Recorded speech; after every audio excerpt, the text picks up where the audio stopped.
All right, on today's episode of the Content Toolbox, I have my friend Eric Beer from Performance Marketer, who is going to talk with us about using surveys and data to actually create your content and then how to layer that into a way that creates a more personalized, unique content message for your prospects and customers. So let's dive in. I ran marketing departments in corporate America for 10 years and then ran a digital agency for over another 10 years. So I know the roadmap to online success, and that formula always includes producing content to share your message, from your marketing message to sales and delivery. Hi, I'm Jennifer Neal, and you're listening to the Content Toolbox. I believe the secret to finding and creating raving fans online is through you. In building relationships through stories that share who you really are, create genuine, crazy, raving fans that keep begging you to take their money. And on this podcast, we'll be talking strategies, tactics, tips, and more with myself and other industry experts. So buckle up and start your engines, because it's go time. So we were asking questions, and one of the questions was, who is the most popular pop artist when you were in high school? And we were able to ask, and Justin Timberlake, Elvis Presley, I forget the other two, but the idea is that by the decades, it's very clear on who that person is, and then we can then tie back now your age, without asking you, how old are you? That boring question, making it entertaining, right? We did something for hotels.com where we did a, what celebrity do you travel like? And we took them down a path of asking them questions, and we would show them pictures of, how do you travel? And we'd show a family, we'd show, somebody single, right? A couple. And then immediately we know their demographics from a family perspective, right? Without it saying, how many children do you have? Or are you married? Are you single?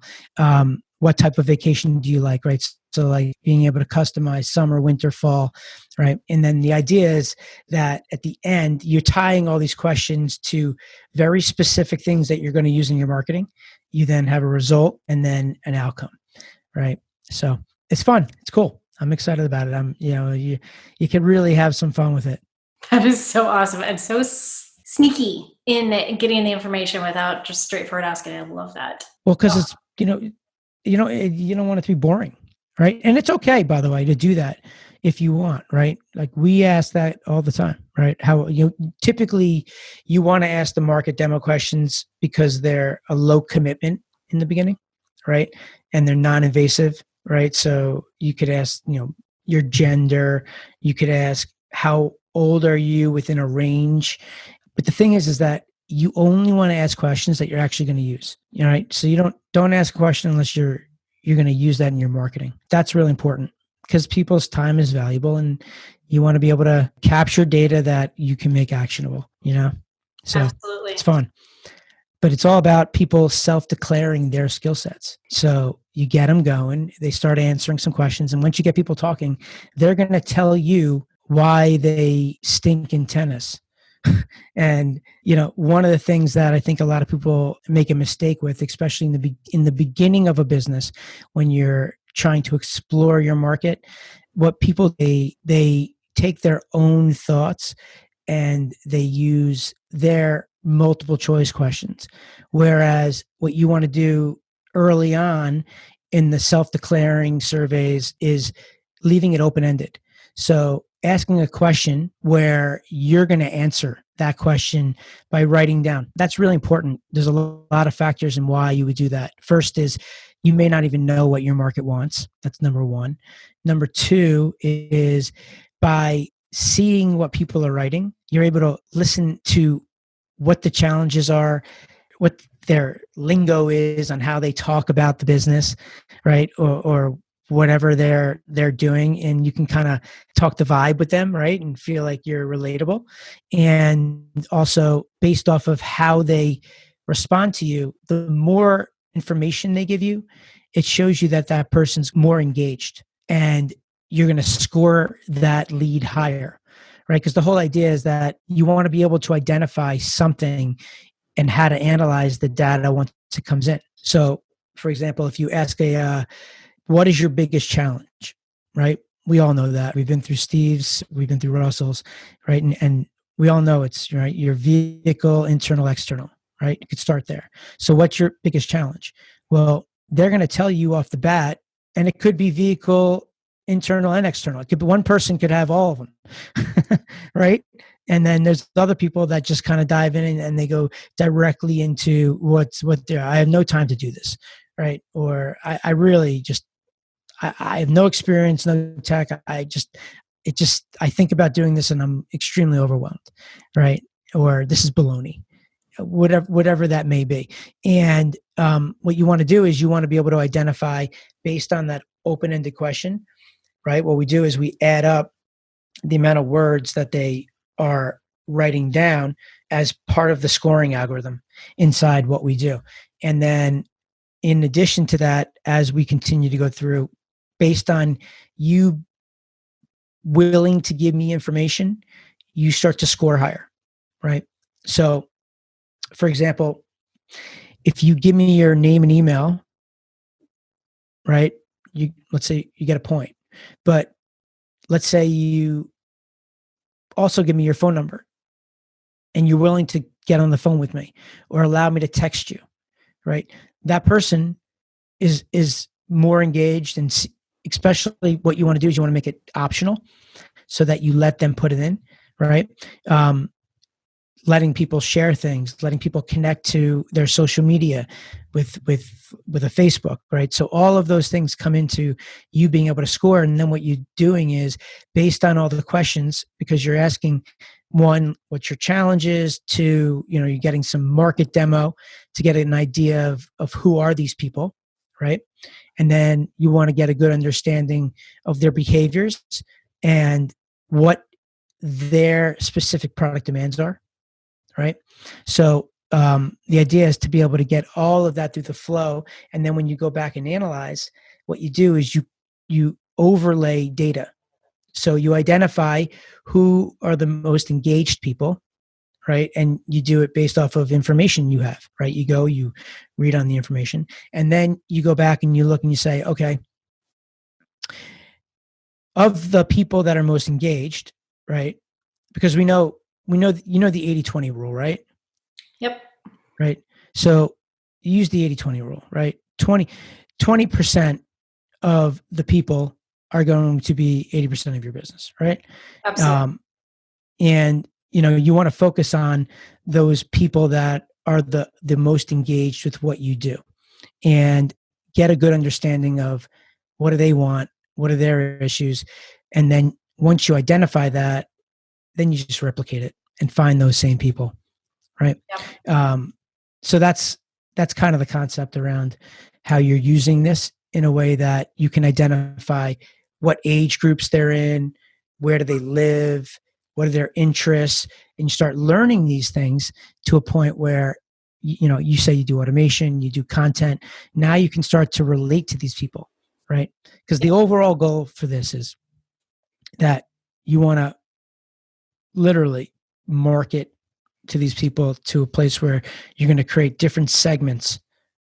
And when you create those different segments, then you're going to create targeted messaging for each of them, where you're going to create perception that it's all being customized for people when your core offer never changes. That's the goal, right? And every company in the world does that right now. Oh yeah. Yeah. Oh my gosh, it's so cool. So it's like almost like a flip way of looking at this, is that your content, your messaging is actually being determined by the data, but then you're just like layering that and building it and using that to keep creating and keep, like you said, segmenting. So then you end up with, your one core message, but you have it 16 different ways. So it's going to the right people at the right time in the right way. I love it. Yeah, exactly. But you don't want to have too many segments or you're going to pull your hair out of your head. And they tend to overlap And if they overlap, they really should be in the same segment, right? And ultimately, you want to 3 to 4 segments, I'd say, is a good place to be. Ideally, they're never going to be completely even, but you want them ultimately to level out the seesaw for the most part. Most marketers do this, right? They just get their list, they dump it in, and they send the same sequence to everybody, and everybody's not the same. I mean, that's ultimately it. And the beauty is, it sounds so logical, but it just, people don't do it. And when you do it, it's very hard to go and do anything but that, because you're just so much more effective, I would imagine. Yeah, just letting people tell you what they want. Yeah. I mean, it's really just, it's amazing. I mean, even to the point where, I don't want to go down this. There's so many different ways, and I can talk to you for hours about this. But you can, someone's not buying something from you, you can send them a survey asking why, right? Like, try to understand what the issues are. They tell you, and then what do? You go back and you add those objections into your offer, and then you go back and you offer it to them, right? Because now you're creating a solution for their need. Yeah. Exactly. Right. We sit and we pick our brains, but so ultimately you're reverse engineering the way you do things. But in the beginning, if you don't know that, that's why you use these open-ended questions to get a good understanding of, one, are you right with what you want? If you have an idea for a product or a market, you have to confirm that people actually want it, right? You may not, and then you save yourself a lot of time and money by not going down that path, right? But then once you get to that point where you have a good idea of who these people are, then what you want to be doing is you want to start backwards, and you start from creating outcomes, right? Which turns into different lists. And then all the way forward on the types of questions you're going to be asking to identify where to put these people, which group they're going to fall into. And it's never going to be perfect. You're always going to be tweaking it and going back and communicating, and you should, right? And that's yeah, of course. I mean, that's want to part give of the their game. opinion. Yeah.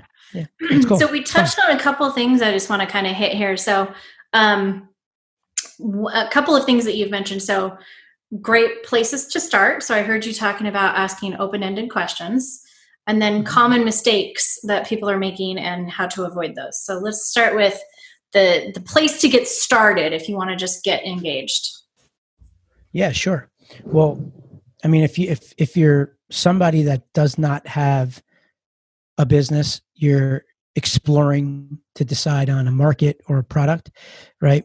That's a simple discovery survey, right? Where, like we talked about, you're gonna get somebody to come in, and you're gonna get them to start telling you what their issues are.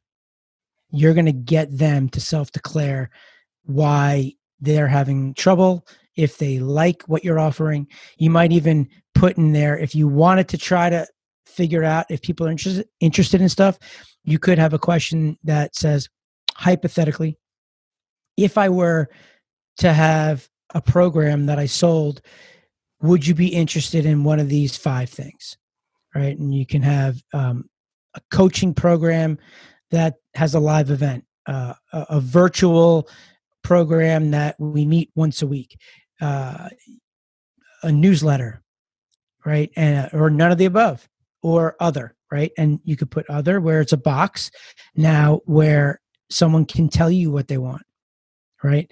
So that's a simple way to get started.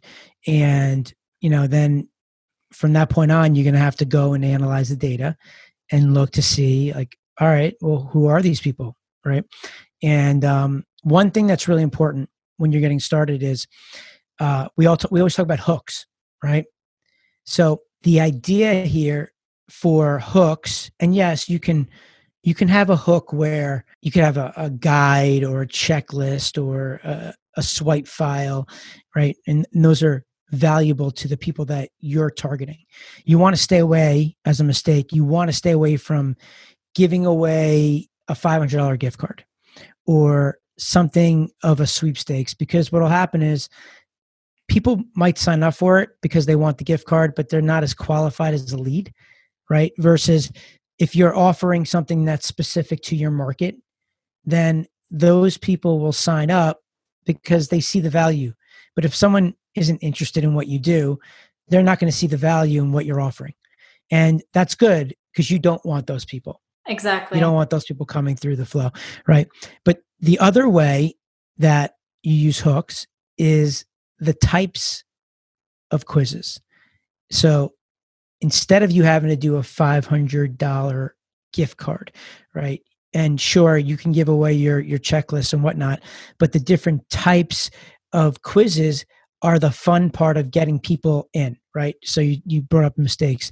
So it could be the 5 mistakes that every business makes, and take this quiz now, and I'll tell you what that is and how to fix it in less than 1 minute.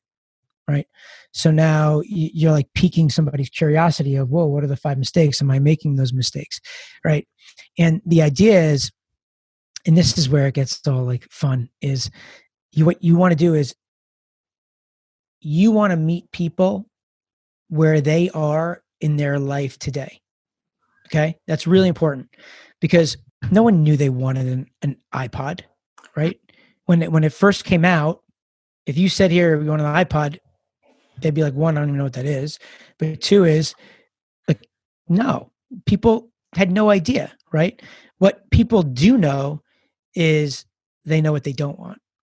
You know what you don't like. You may not know what you like. It's very easy for you to tell me what you don't like. But if I ask you what you like, and you're gonna be like, what do you want for dinner tonight? Well, I definitely don't want pizza. I definitely don't want sushi.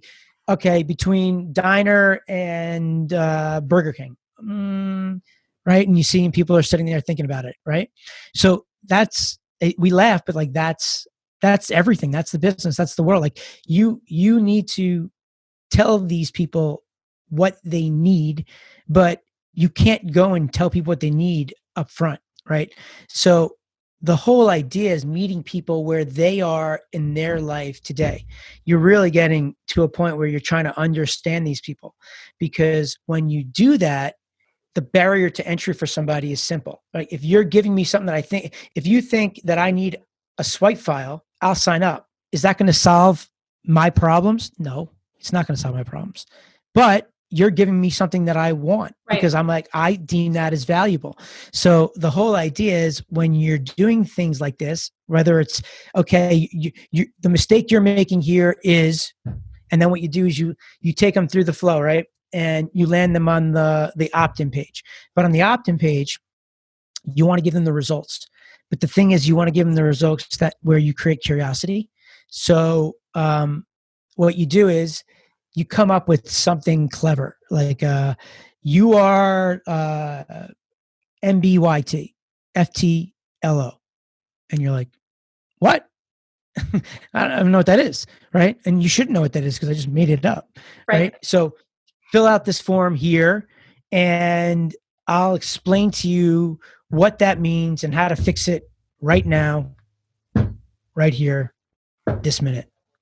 Boom. All right. So you're getting somebody now, they took the quiz. And you'll also mention that you're going to send them an email, right? I'm going to send you the report, but I'm also going to explain it to you right now how to fix it, right? Your issue. And that's how you get the person to sign up. And then what happens is from that result, and they register, you have outcomes. So there's different results and then there's different outcomes. And the results, the lead pages, the opt-in page is connected to the outcome. And you could have 2 lead pages going to the same outcome, right? Or it could be each lead page going to different outcomes, right? Yeah. So there could be 4 lead pages and 4 outcomes, and very, very different, right? There's, the functionality in our survey, not to go too deep into the how to build this, but there's logic in being able to, take people down different tracks based on answers that they give, right? So you're mapping out this whole flow where you might want to have 2 different tracks for men and women, right? And you might just want to have a blue outline and a pink outline, just because you're assuming that that's, feminine or masculine. Or you might want to do it based off of certain questions that you're going to ask them. And then you can end them back up so they can go into different places and then kind of meet again and then end up on the same lead pages. Yep. Right. And then the idea is that you want to fall. I recommend that you do videos when you do it, right? It's more personal. So you're able to, hey, Jennifer, great for you to fill us out. I'm so happy you did this. And what we identified was your mistake that you're making is this, but it's okay because here's how you're going to fix it, right? And what you do is you give them a little fix, like a quick fix. But that's not what you want to do. And then what you want to do is you want to transition into the need.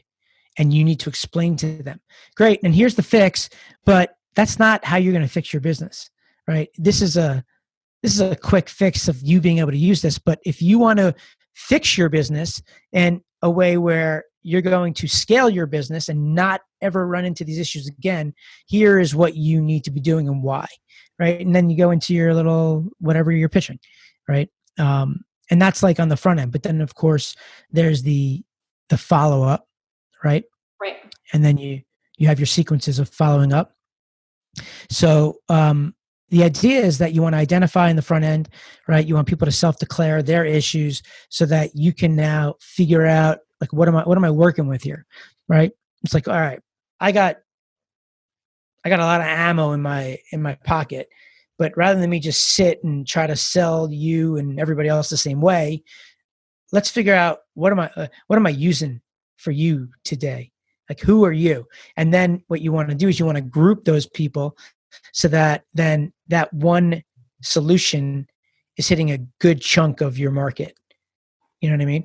Yep. So it could be all around just the objections of the vehicle or internal or external, right? And then, when you start getting customized in your messaging, like we talked about earlier, what decade are you in, what pop culture? So your messaging could be based off of, you can go and look at the top 10 movies of that decade and start to talk about that movie or movies of, these are my favorite movies when I was here, or relate to somebody, a character in a famous movie within that decade that someone's going to know, right? They're going to have an idea. You could play around with stuff like that for the most part. But so, the idea of the flow on the back end is, number one, email day one, you're going to have your results. You're going to send the results to the people, right? And that's good because you get a big open rate. And you want that when you're sending, because open rate to the ESPs creates engagement. They look at it. They realize you're a good sender. If you're not in their inbox, you want them to put you into their inbox and make you a safe sender so they receive your messaging, right? Then you typically want to send some indoctrinating emails, like your epiphany story. Who are you? What are you about? So you do that for a few days, and then you come at them with different buying behaviors. So then you could do it where, let's say your day one is your report with some intro. Then day 2, 3, 4, 5, 6 could be your epiphany story. Talk, just indoctrinating the user. And then 7, 8, 9, 10. 7, you would have more of an impulsive email to them, right? Then you'd have an FAQ email, a clarity email. Then you'd have more of a social proof, people that are actually using it and doing it. Yep. And then like, an 11th hour FOMO one where do it now or it's gone, and you put some sort of deadline, right? So that would be like let's say what was that, day 6, 7, 8, 9, 10. So at that point, if someone didn't buy, at that point, now you can send them another message with why, and get them and ask them to come back and say, hey, love that you're here. I've been, communicating with you. It seems like we're getting along here, and you just haven't purchased what I'm offering you. And I'm just curious why, and get somebody to come back and tell you, right? So people would come and they'll say, I didn't really like that because I thought it would, but wait, I don't want to pay $25,000, but you have a payment plan. They don't know that you have a payment plan, right? Oh, did you know that you can pay $100 a month for 50 years? Whatever it is, right? But like the idea is like there's either what I found in my experience is either A, you have it and you're just not explaining it to your audience in a way that they're understanding what you have available to them. And that's powerful, because a lot of times, people dive into their funnels and their marketing, and they don't realize that the people that they're marketing to they aren't getting what you have available. Yep. And that's the old, you could have the best thing in the world, but if no one knows you have it, and what's the sense, right? So that comes up a lot, right? Where you were spot on correct, but it's just the way that you were positioning it and explaining it to people they weren't able to identify with it. So now you're able to go back and look at it. And that's when we talked about, like, how am I communicating with you? Right. And that's a big part of it, of the language that someone tells you. Right. And then you use that language to go back to them. And, then there's other objections that people might want. And in that case, what you could do, and a lot of people do this, is they'll add it as a bonus into their program. Yep. All right. So, whatever your objection is, all right, great. Now add it into your bonus, and now start offering it that way. So, that's a big part of it, but it's so, and then at that point, once you do that, right? So you'll do that email, then you'll follow up in the next email where you include all of those things.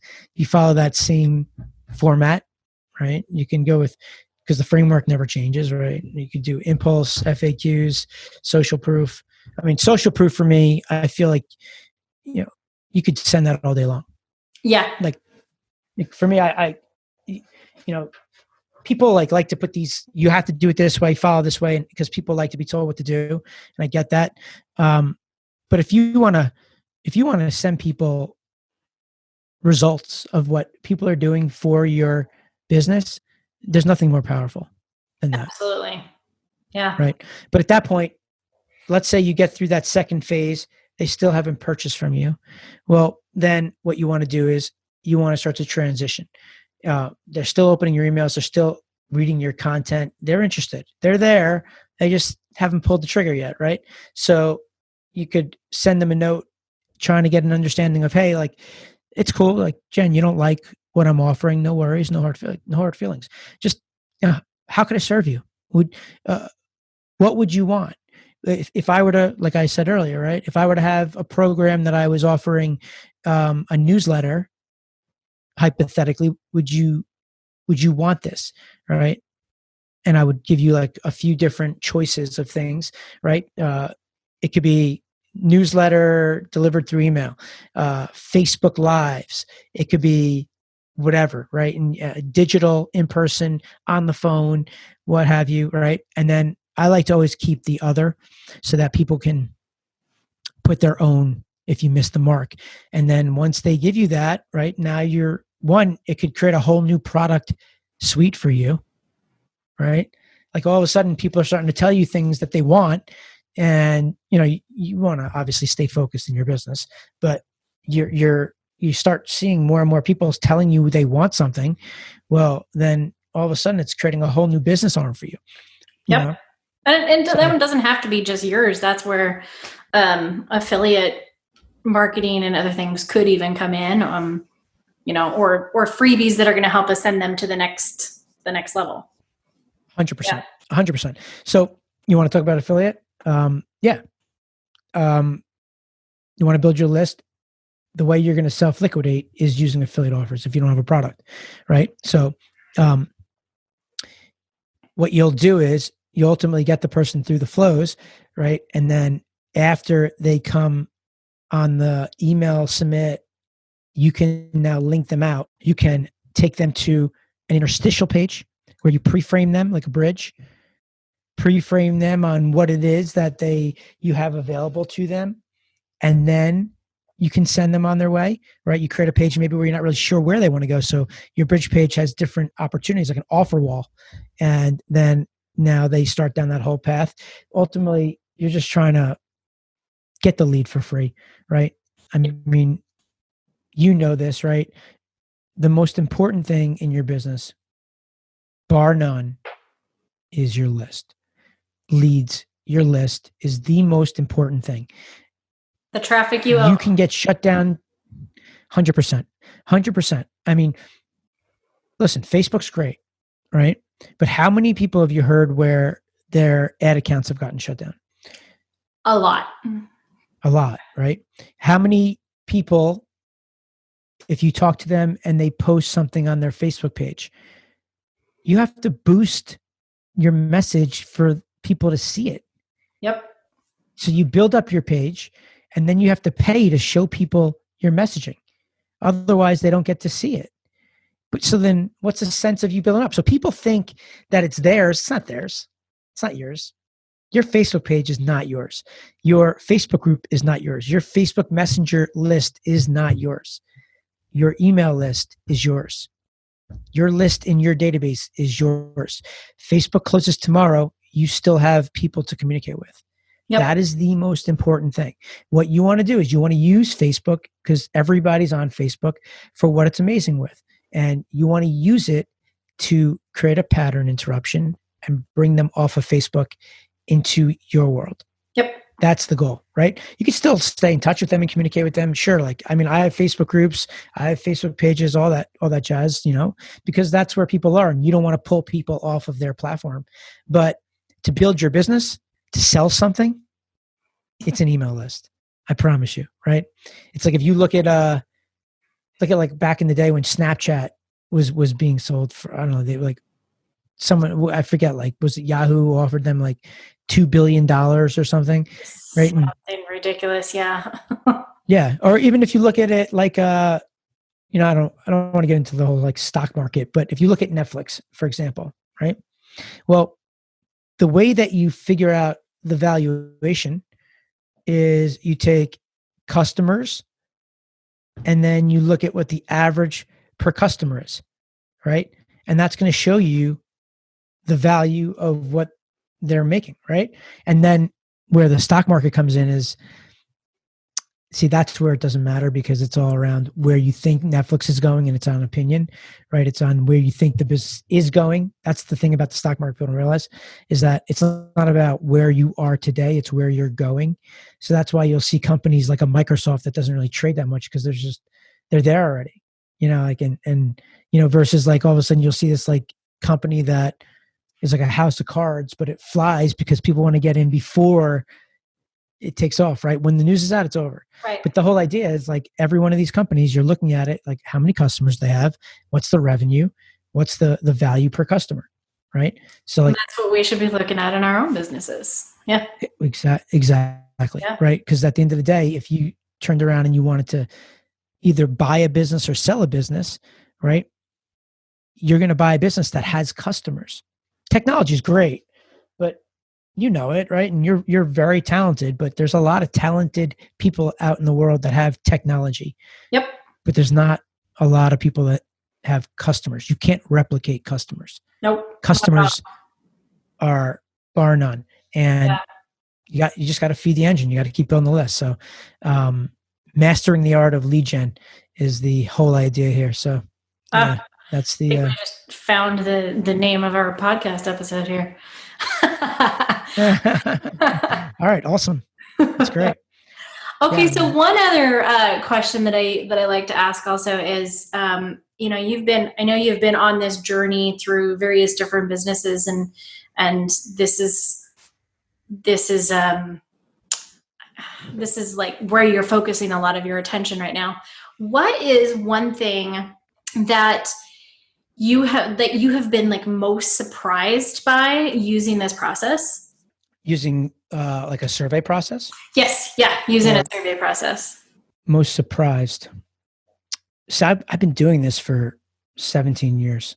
I mean, It works. It's not about like surprises. I think what's surprising to me is that whenever you think you know your market, they do something that blows you away and you don't know enough. I mean, it's like I think a lot of people, you talk about mistakes. I think a lot of people have businesses, and I think they know their business, and they might, and they probably do. But it's like anything, people evolve. Things are always changing, and you're going to be you could have a $100 million business, and I promise you it happens to every person I've ever worked with.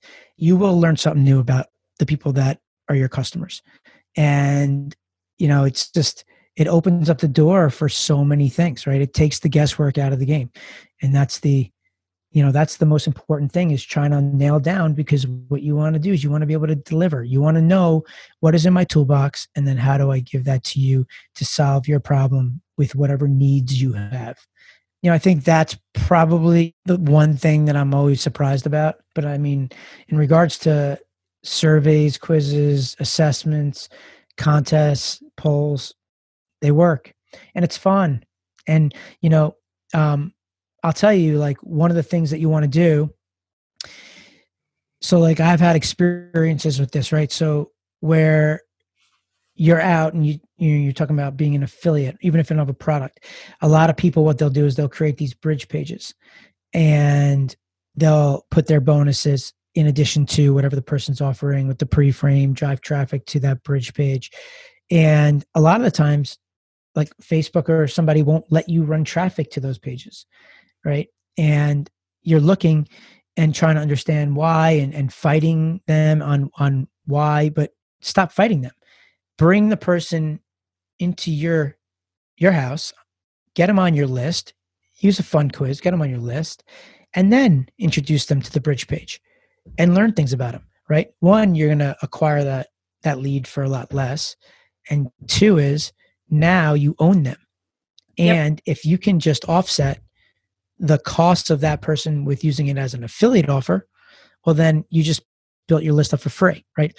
Like, I had a challenge, oneaffiliateoffer.com, right? I did a challenge a while back, and I don't know if I named it the right way. We were talking about, like, communicating with your audience in the right way, right?